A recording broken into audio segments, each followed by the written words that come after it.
penerapan cinta yang benar agar tidak terjatuh ke dalam kesyirikan. Tentu misalnya cinta terhadap orang-orang yang secara fitrah kita boleh mencintainya, kayak anak istri atau anak dan suami kita, orang tua kita dan seterusnya. Adalah pertama ya, kita berusaha setelah berdoa kepada Allah Subhanahu wa taala, kita berusaha untuk menjadikan cinta kepada mereka harus mendukung cinta kepada Allah. Karena kita tahu ketika Rasulullah SAW menyebutkan tentang ciri orang yang merasakan manisnya iman, kan yang pertama, an yakunallahu wa rasuluhu ahabba ilaihi mimma siwahuma. Dia menjadikan Allah dan Rasulnya yang paling dicintainya melebihi keduanya. Yang kedua apa? An yuhibbal mar'a la yuhibbuhu illa lillah. Dia mencintai manusia tidak lain karena Allah. Jadi menjadikan kecintaan kepada manusia itu harus segera diusahakan untuk mendukung cinta kepada Allah. Kalau tidak, misalnya kita biarkan seperti ini saja, cinta yang fitrah saja, syaitan akan masuk di situ.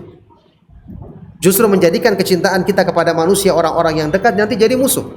Makanya dalam Al-Quran disebutkan apa? Ya ayyuhalladzina amanu inna min azwajikum wa auladikum aduwwan lakum fahdharuhum. Wahai orang-orang yang beriman, sesungguhnya di antara istrimu dan anak-anakmu ada yang merupakan musuh bagimu, maka hati-hati kamu terhadap mereka. Jadi kalau tidak segera kita arahkan kepada kebaikan, syaitan yang akan mengarahkannya kepada keburukan, dan itu pasti. Ya, ini tidak bisa kita berpikiran, oh nanti saja saya mengajaknya. Antum mengatakan nanti, syaitan sudah siap untuk mengajak kepada keburukan. Karena dalam semua kebaikan itu selalu kita berusaha mendahului syaitan. Segera berlindung kepada Allah, karena syaitan tidak pernah tinggal diam. Ya, manusia itu digoda oleh syaitan sejak pertama kali dia lahir di dunia.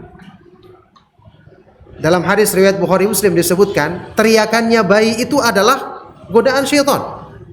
Itu hadis sahih Bukhari Muslim. Jadi syaitan mulai menggoda itu bukan setelah manusia dewasa, balik baru digoda.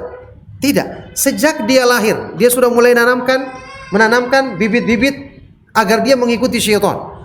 Kalau kita terlambat, sementara kita bisa mendidik manusia umur berapa? Kan bertahun-tahun kan baru bisa kita didik. Karena belum paham dia. Ini saja masih harus dibersihkan darahnya, ari-arinya mungkin dipotong dulu, diurus, baru menangis. Syaitan sudah mulai menggoda. Sementara kalau teori pendidikan kan mungkin 3 tahun ya, sudah mulai bisa paham. Kita sudah ketinggalan berapa tahun dari syaitan. Makanya kalau bukan diterapkan cara-cara yang sesuai dengan syariat Islam, kita akan kalah start dibandingkan syaitan untuk mendidik anak manusia ini agar bisa kita mengajak kepada kebaikan, sementara syaitan telah menanamkan bibitnya terlebih dahulu. Oleh karena itu, ya, kecintaan kepada Allah dan karena Allah ini harus ditanamkan sejak dini agar kita bisa tetap ya menjalin cinta kepada orang-orang yang kita cintai, dan cinta ini senantiasa mendukung untuk ketaatan kepada Allah Subhanahu wa taala, dan inilah cinta yang akan kekal abadi sampai di akhirat nanti. Karena orang-orang yang saling mencintai karena urusan dunia nanti akan menjadi bermusuhan pada hari kiamat. Allah Subhanahu wa taala berfirman, al-akhillau yauma idzin ba'dhuhum li ba'din aduwwun illal muttaqin. Semua orang yang berkasih sayang di dunia akan menjadi musuh satu sama lainnya di akhirat nanti, kecuali hanya orang-orang yang bertakwa. Nah,